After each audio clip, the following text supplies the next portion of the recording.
The most powerful person in the Pentagon wasn't someone anyone noticed. For 7 years, she walked the halls as a cleaner. People spilled coffee near her, never learned her name, and simply called her the Maid. The generals didn't think twice about her. She mopped their floors while they made decisions that shaped the world. But everything changed one day during the most important summit in years. The translation systems failed. Tensions rose fast. Diplomats started shouting. Security teams reached for weapons. And then she stepped forward. At 5:30 a.m., the Pentagon was at its quietest. Zephyrin Al-Sad, known only as Zeffy to the few who bothered to notice, pushed her cleaning cart through the maze of hallways. Her gray uniform helped her blend into the walls.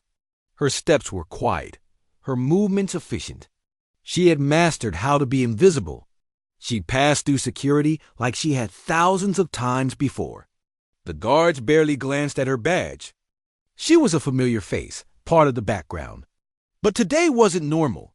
Signs warned about the Aegis Summit, a tense meeting between 5 nuclear powers.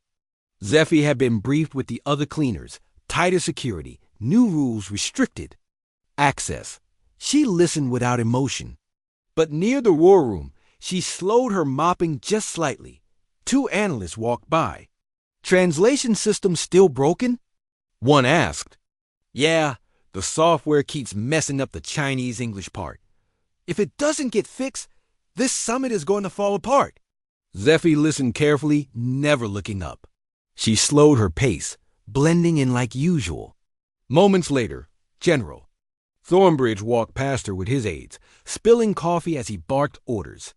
She cleaned up the mess quietly. When he returned with more people, he looked past her and muttered, "Can we get the help out of here before the delegates arrive?" She didn't react.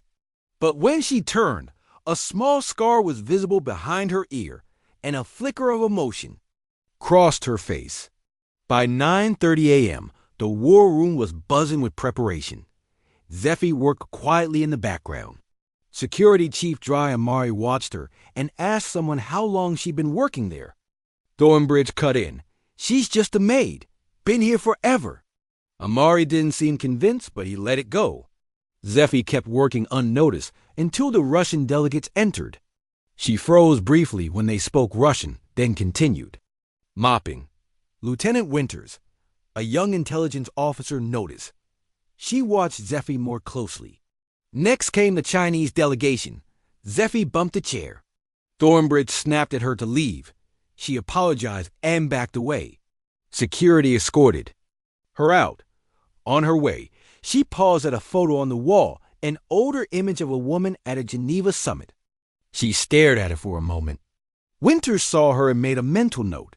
In a service corridor, Zeffy dropped her act. She stood tall, pulled out a hidden phone, and typed, "Systems compromise. Proceeding to contingency." 3 hours later, the summit began. Generals and diplomats filled the war room. Zeffy returned with a water cart.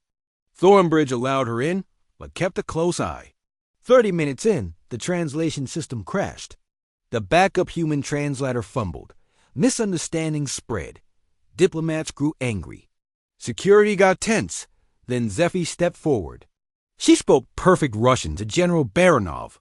She explained that the Iranian delegate had been misunderstood. The room fell silent. She switched to Mandarin, then Arabic, Farsi, German, and French. Every diplomat recognized her fluency. General Thornbridge yelled for security. But Amari stopped them. "My name is Zephyrin Al-Sad," she said in flawless English. Operation Anthology. Clearance level Umbra 9. You're about to start a war over a mistranslation. The Iranian general tested her in a rare dialect. She responded flawlessly. The room understood she wasn't a maid. She was one of the highest level intelligence agents in the world. Amari stood at attention. Thornbridge was speechless. Zeffy continued, "This system was sabotaged. I tried to report it, but I was ignored." The tech team confirmed her report. Zeffy translated for each delegation, resolving confusion. Her presence calmed the room. Lieutenant Winters checked classified files. Operation Anthology was real. Zeffie had been gathering intel for years by simply listening. She had written hundreds of briefs undercover as a cleaner. General Baranov requested Zeffie be the official translator. Other delegates agreed. Thornbridge agreed too, offering her a seat at the main table not off to the side. Zeffie removed her gray uniform jacket and sat down. Everyone saw her now. As talks resumed, she gave cultural context to phrases and helped both sides understand one another. Her knowledge changed how the delegations responded. During a break, Thornbridge brought her coffee. "I owe you a few hundred of these." She smiled. "Black with 1 sugar." "You look different," he said. "I look like myself," she answered. The Chinese general greeted her with a proverb, "Jade shines, no matter where it's found." She replied that some American generals are learning that too. Winters kept digging. Zeffie had worked undercover in 5 countries, stopped wars, saved lives, all by listening and translating correctly. Later that day, a systems analyst confessed to sabotaging the translation software. He'd been blackmailed. The mistranslations had targeted Russian and Farsi meant to provoke conflict. Zeffie identified the intent and helped narrow down the foreign agents involved. With her help, tense discussions turned into breakthroughs. Even the Iranian general, once skeptical, asked her to translate a complex poetic idea.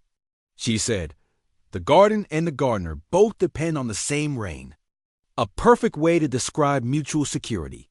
By the end of the day, what began as a summit on the edge of collapse had become something no one expected. Productive. Before leaving, Thornbridge walked over to Zeffie and shook her hand. "Thank you, Dr. Al-Sad." "Just doing my job, General," she replied, "as I have been for 7 years." The invisible woman had become the most important person in the room.